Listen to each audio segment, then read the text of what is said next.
Añoranzas de electricistas, de Víctor Manuel Sánchez. La historia de los electricistas nos permite encontrar una trayectoria política de su presente.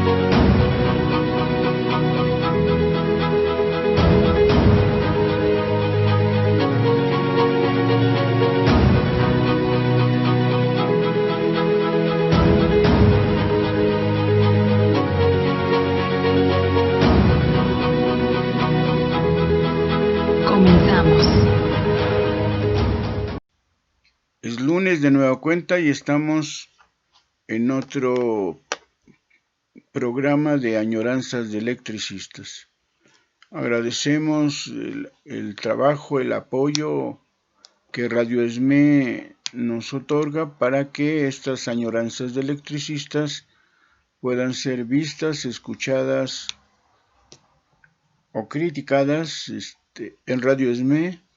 Y el equipo de Radio ESME, encabezado por Nate y el resto de los compañeros, nos permite que estas añoranzas sean transmitidas.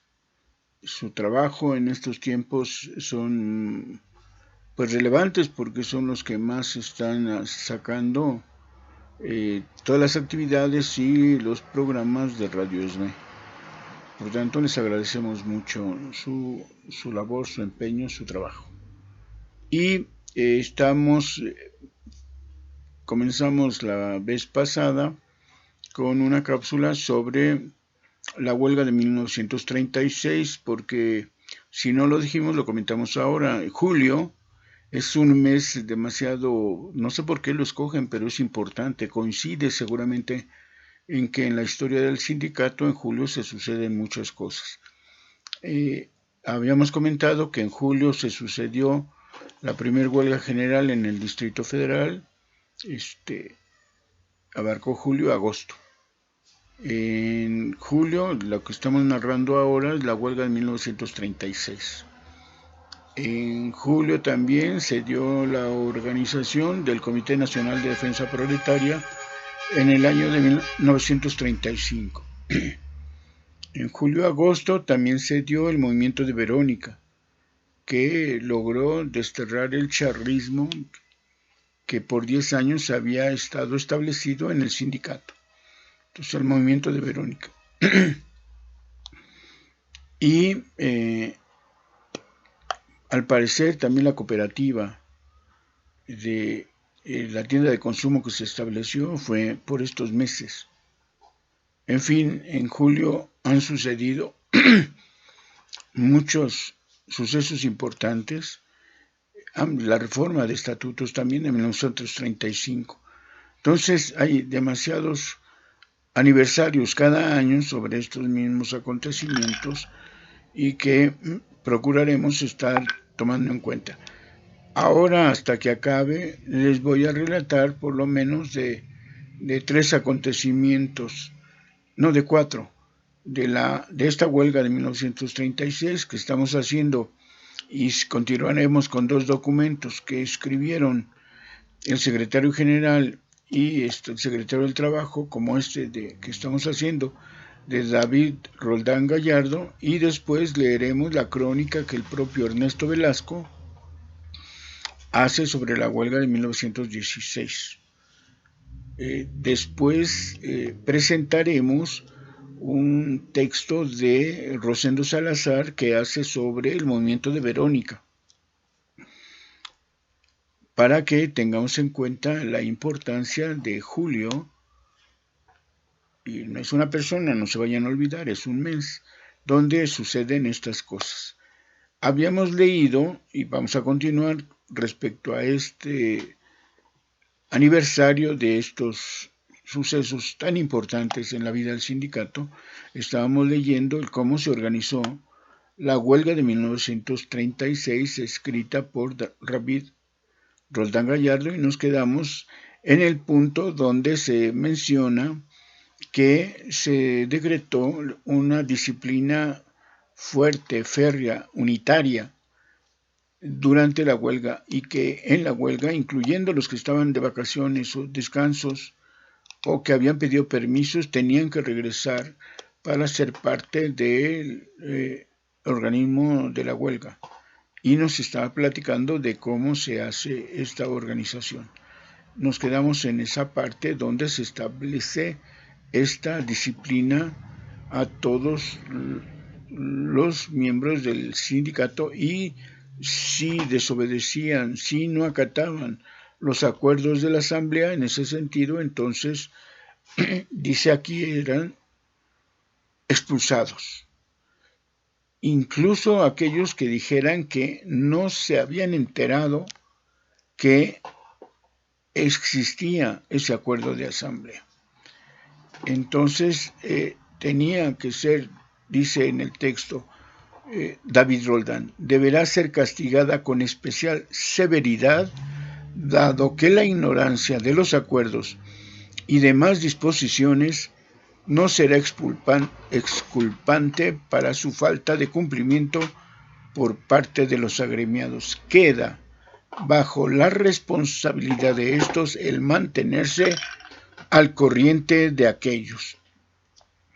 Los agremiados que estuvieren de vacaciones, licencias, permisos, etc., podrán ser llamados por el Comité Central o los subcomités respectivos, debiendo desde luego acudir a ponerse a disposición de la misma.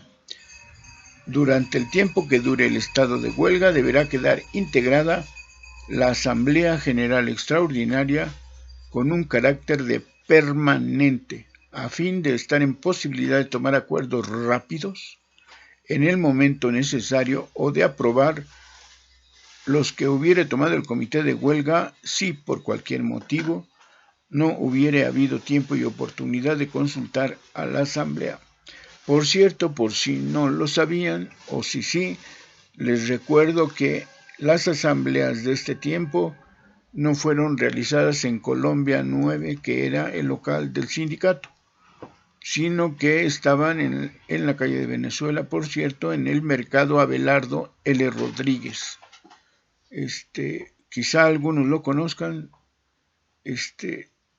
seguramente, con el perdón de todos aquellos compañeros de mi edad, seguramente conocen el mercado Abelardo L. Rodríguez, que está atrás hoy del Museo de la Luz de San Ildefonso, o incluso para quienes conozcan la Universidad Obrera, atrás de la Universidad Obrera.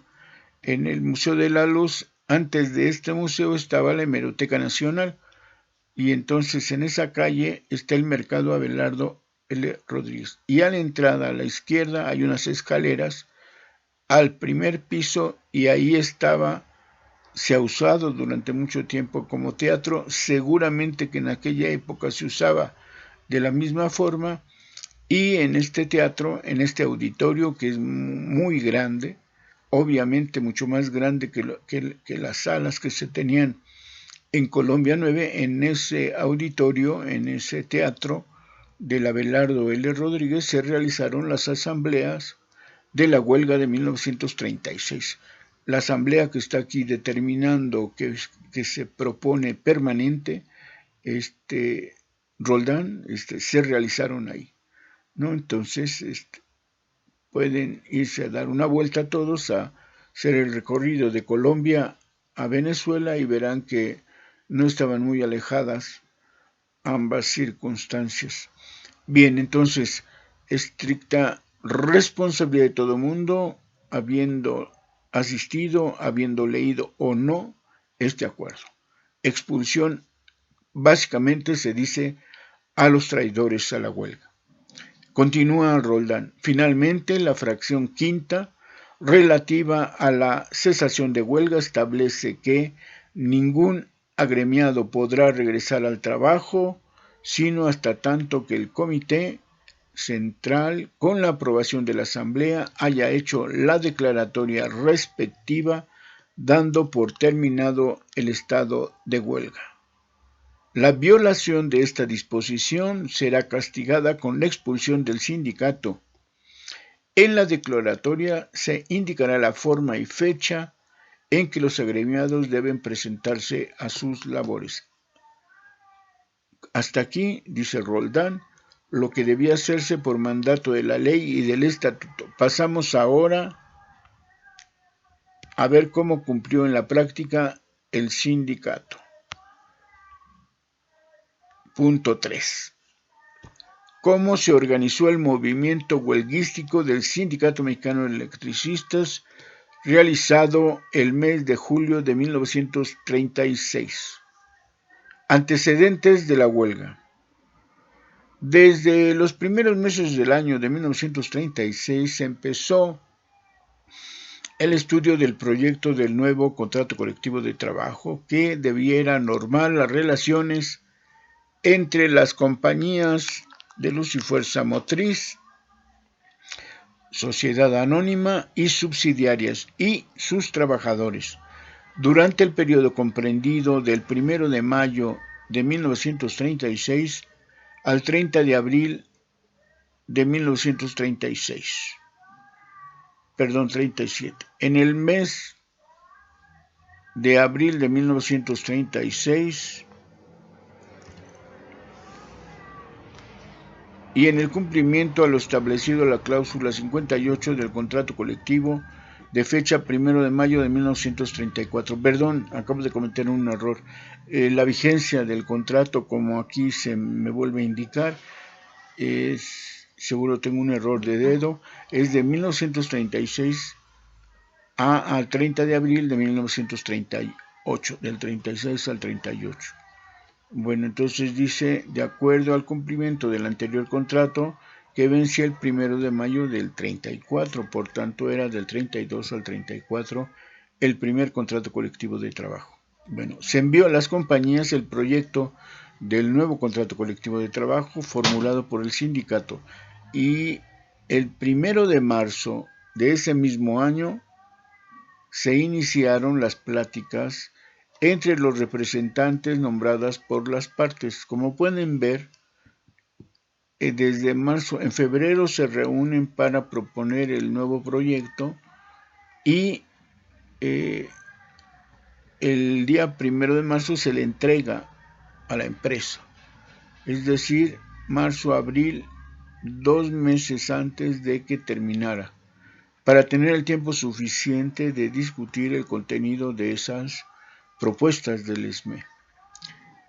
Dice aquí Roldán, más de 3 meses duraron las pláticas sin haber podido llegarse a un arreglo, ya que las compañías sistemáticamente rechazaban las cláusulas propuestas por el sindicato. No obstante, la buena voluntad de los representantes de este, que pasaban la significación y la trascendencia de una huelga. Finalmente, después de haber agotado todos los esfuerzos y previa aprobación unánime de una Asamblea General Extraordinaria, celebrada el día 30 de junio, fue enviado a las compañías el pliego de peticiones del sindicato emplazando la huelga para el día 16 de julio, la que debería de estallar en caso de no acceder las compañías a las justas demandas del sindicato.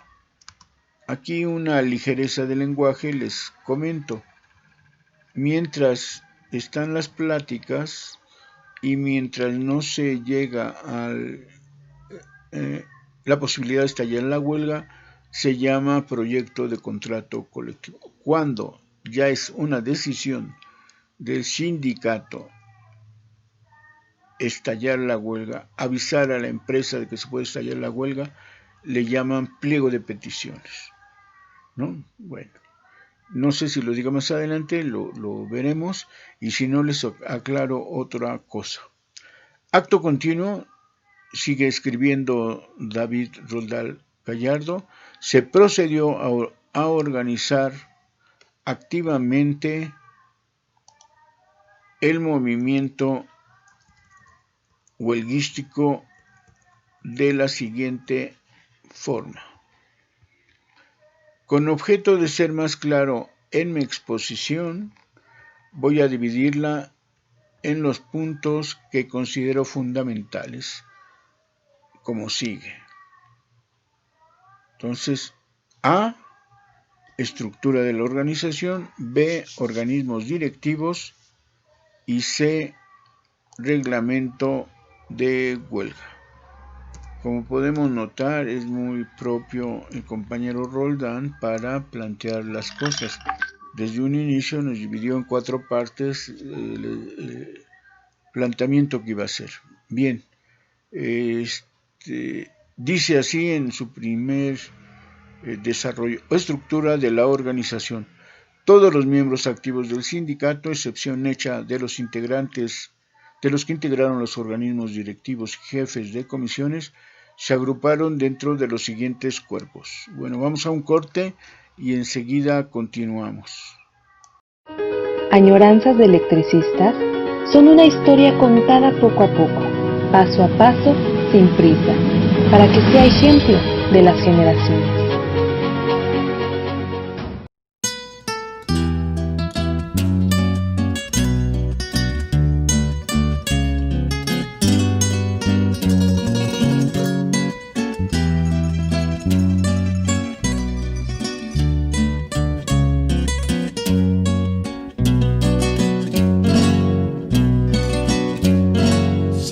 Mi país por todos lados, la tripa, el corazón y sus costados. Se vende mi país a 4 vientos, su sangre, su sabor, sus alimentos. Se vende mi país cada momento, su hambre, su dolor, su sentimiento. Se vende mi país con todo y gente, se vende la palabra independiente. Yo no lo vendo, no, porque lo quiero. Yo no lo vendo, no, mejor me muero. Yo no lo vendo, no, porque lo quiero. Yo no lo vendo, no, mejor me muero. Se vende mi país y da coraje, se vende mi país, es un ultraje. Se vende mi país y sus petróleos, y los santos obispos con sus óleos. Se vende mi país por todas partes, se vende antropología y bellas artes. Se vende en su historia y su destino, se vende desde el principio su camino. Yo no lo vendo, no, porque lo quiero. Yo no lo vendo, no, mejor me muero.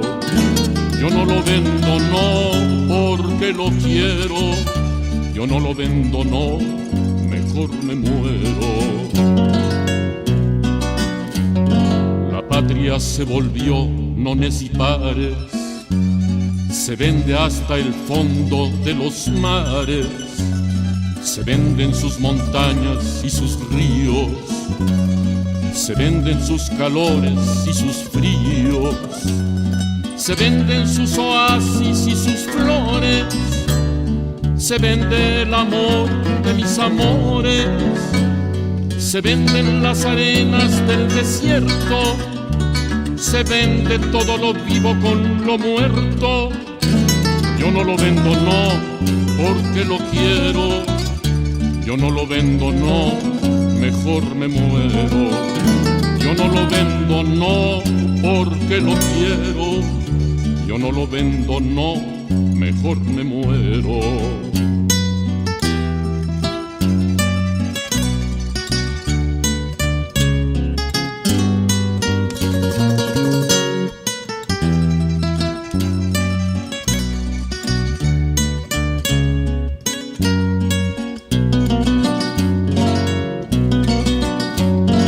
Venden todos los odios y cariños, se venden los ancianos y los niños, se venden sus males y placeres, se venden los hombres y mujeres, se venden su cercanía y su distancia, se vende el horizonte de la infancia, se venden los sueños de su cielo. y el último suspiro del abuelo. Yo no lo vendo, no, porque lo quiero. Yo no lo vendo, no, mejor me muero. Yo no lo vendo, no, porque lo quiero.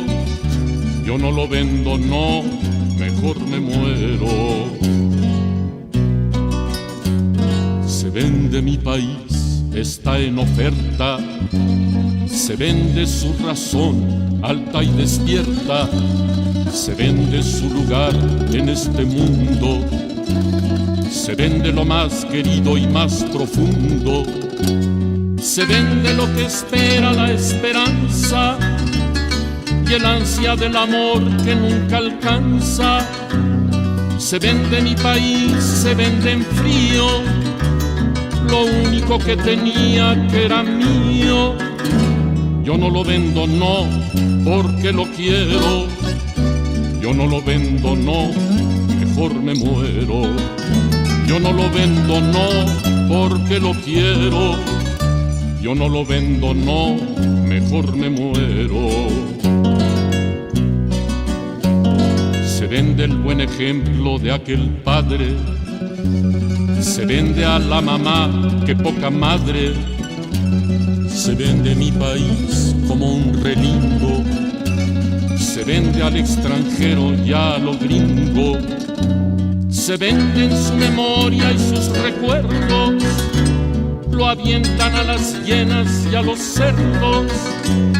Se vende mi país puro y entero por un triste puñado de dinero.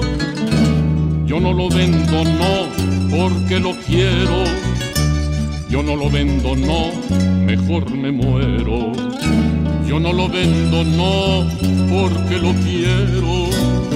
Yo no lo vendo, no, mejor me muero.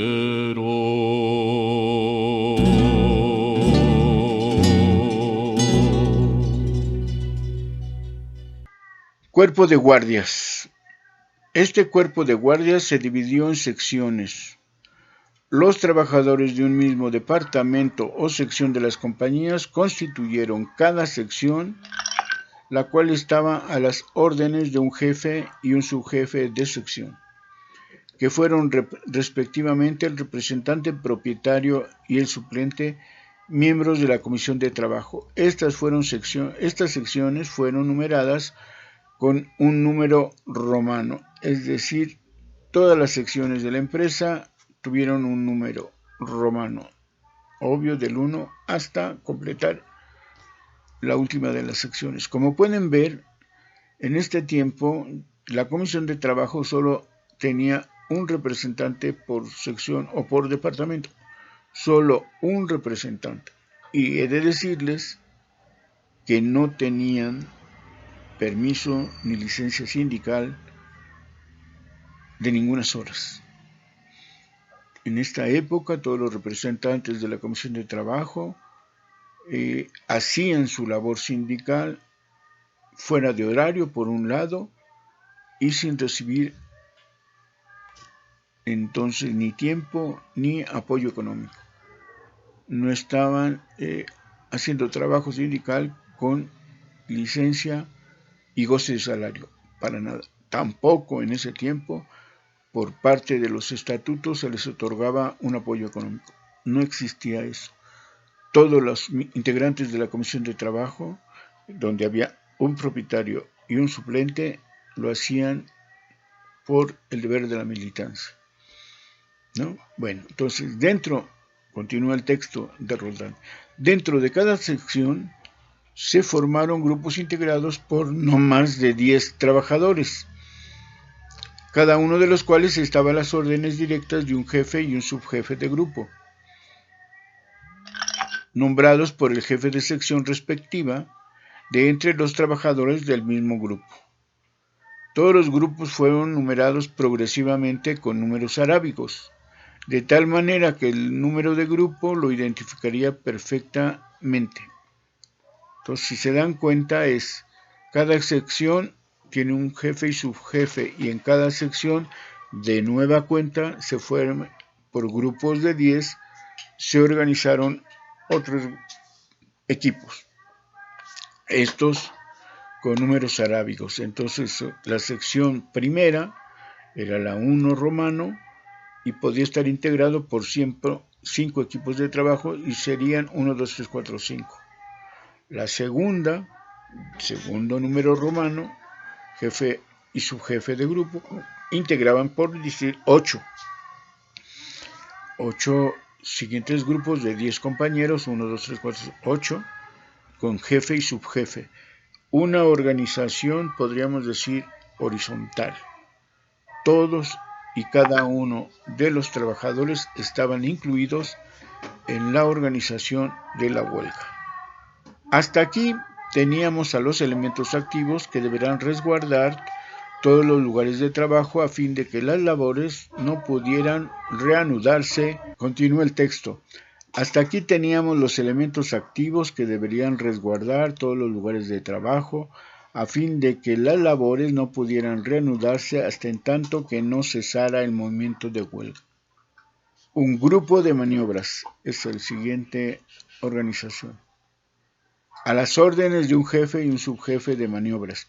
Es decir, cada uno de los puntos que nos va a poner aquí es para las actividades de la huelga.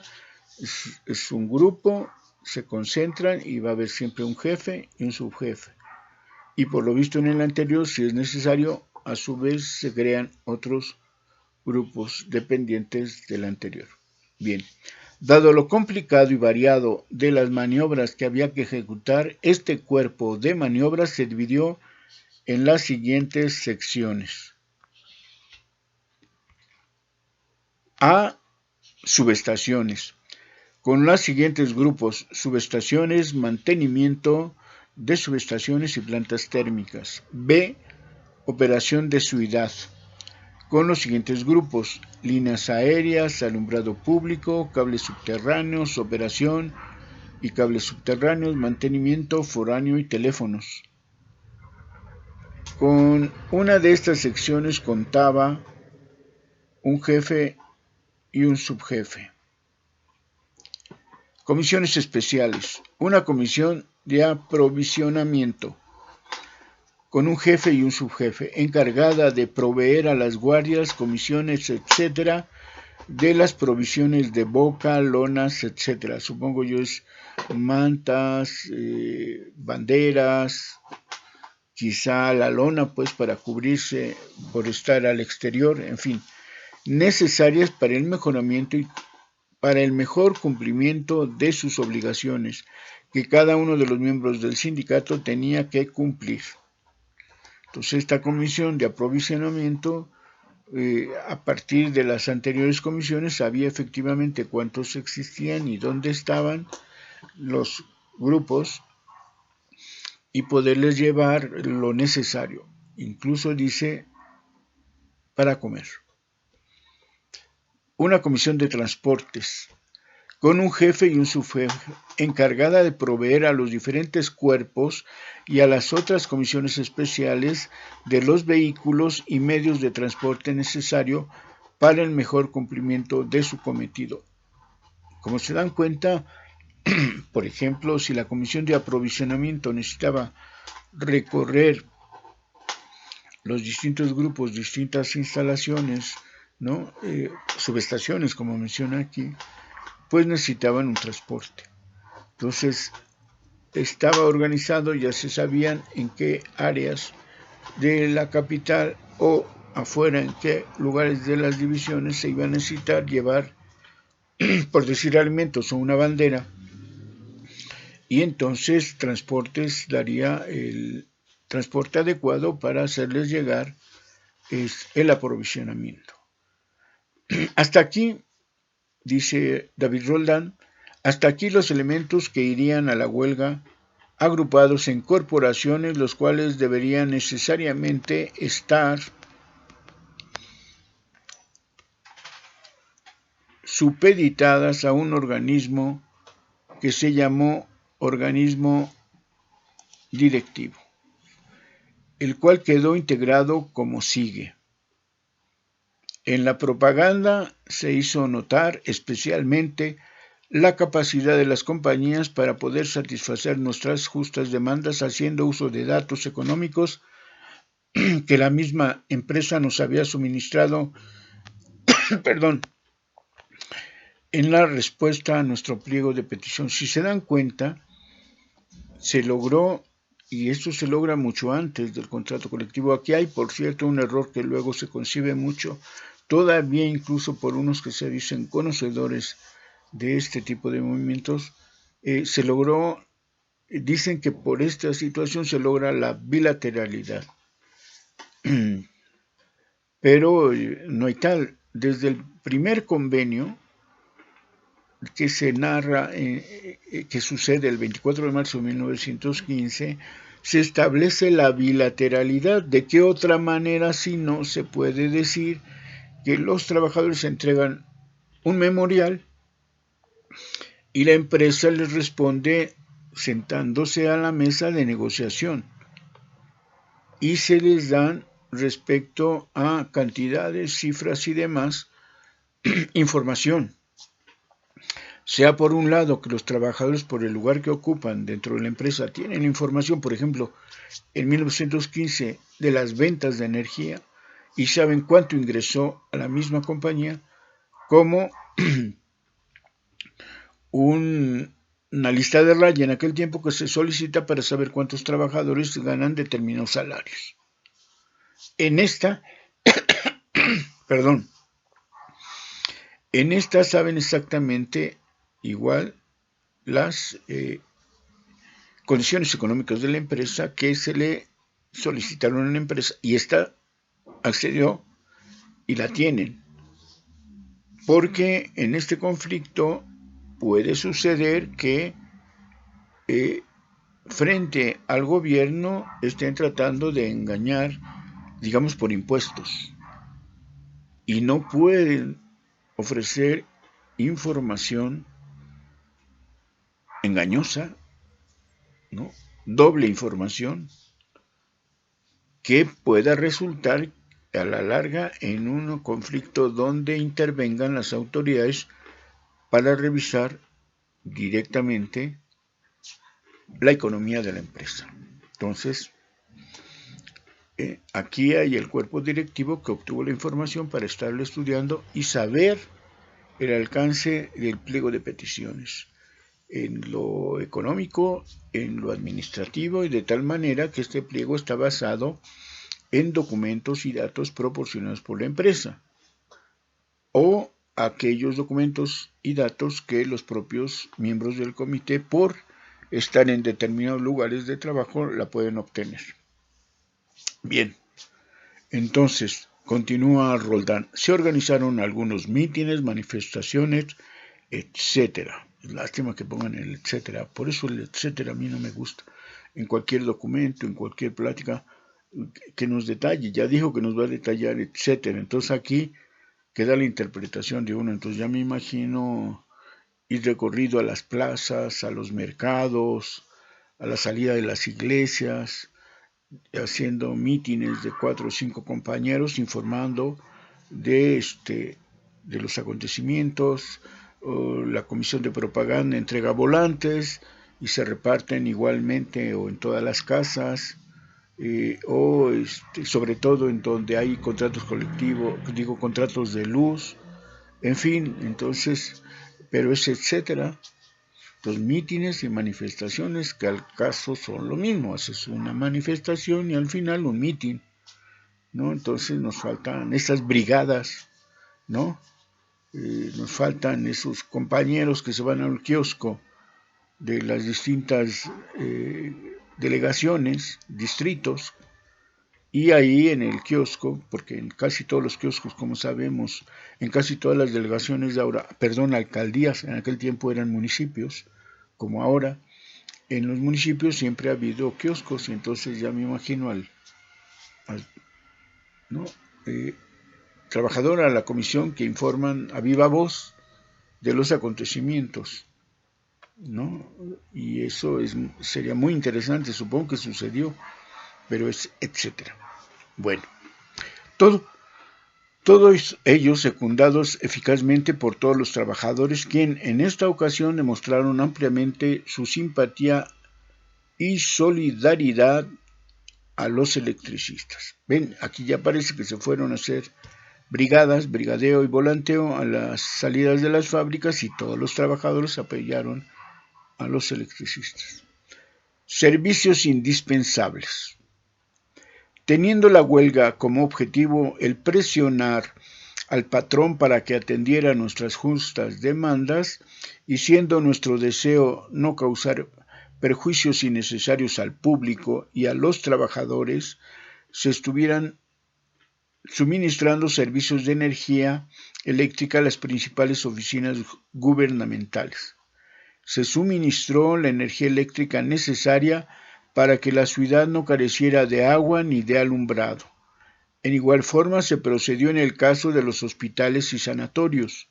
Se firmaron convenios con las autoridades del trabajo. Como se dan cuenta, ahora no tanto, pero seguimos sufriendo de lo mismo. Había bombeo para sacar todo el desagüe. Si se suspendía el bombeo eléctrico, la ciudad, la parte central sobre todo, se llenaba de desagüe, ¿no? Si se suspendía el bombeo, se quedaba la ciudad sin agua potable. Entonces había dos bombeos, uno para sacar todo el desagüe, todas las malas aguas que cada hogar saca al drenaje, y el agua entubada que tomamos en cada una de las casas. Claro, no en todas las casas ni había drenaje ni había agua potable. Apenas se iniciaba la ciudad con esas maravillas de la urbanización moderna, dirían entonces, de la civilización.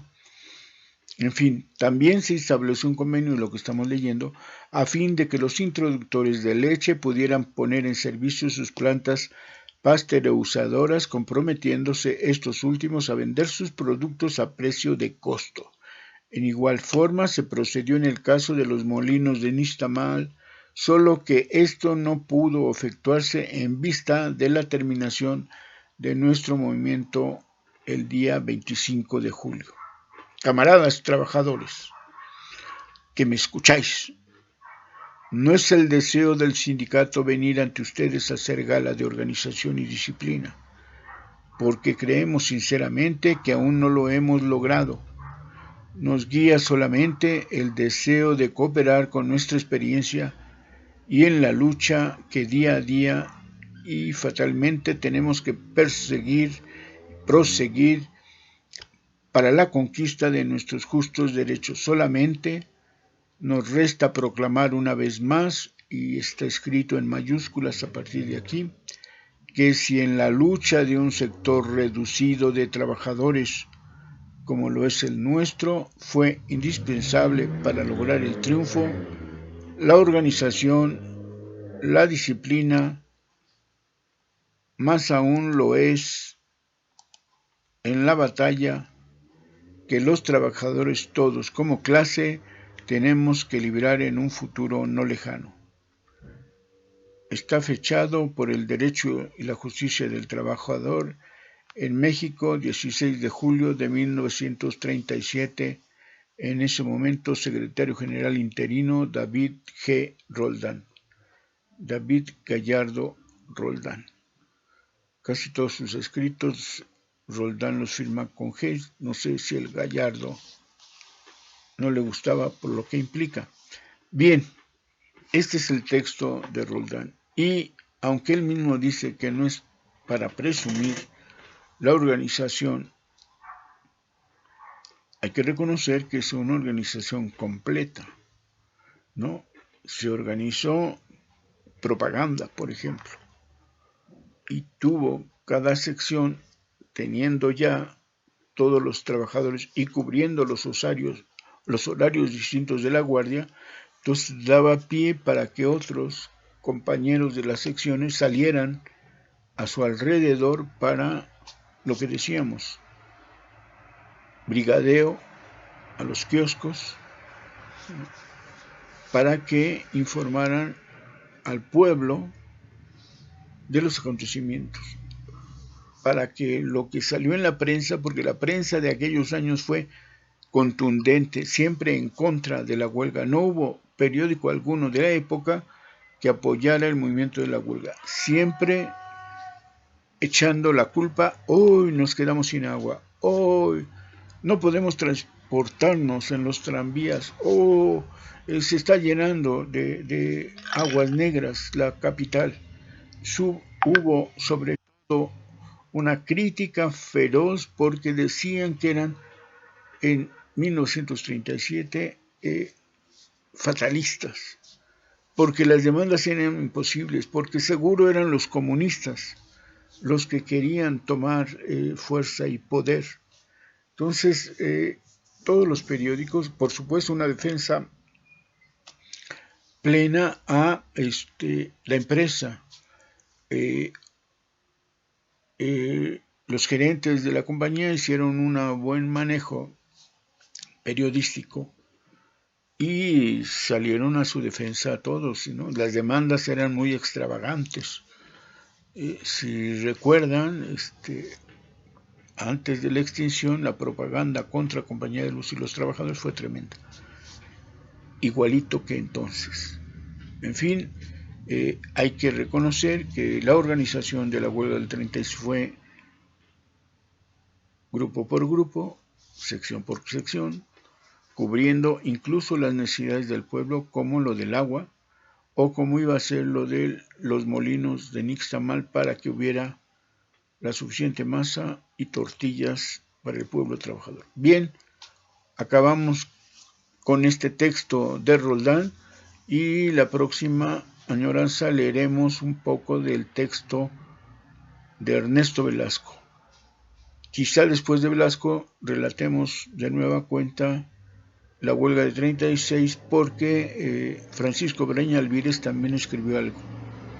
Nos vemos entonces el próximo lunes, y los siguientes lunes seguiremos con estos datos, estas crónicas sobre los sucesos importantes en el mes de julio que han acontecido en el Sindicato Mexicano de Electricistas. Nos vemos la próxima añoranza. Hasta pronto.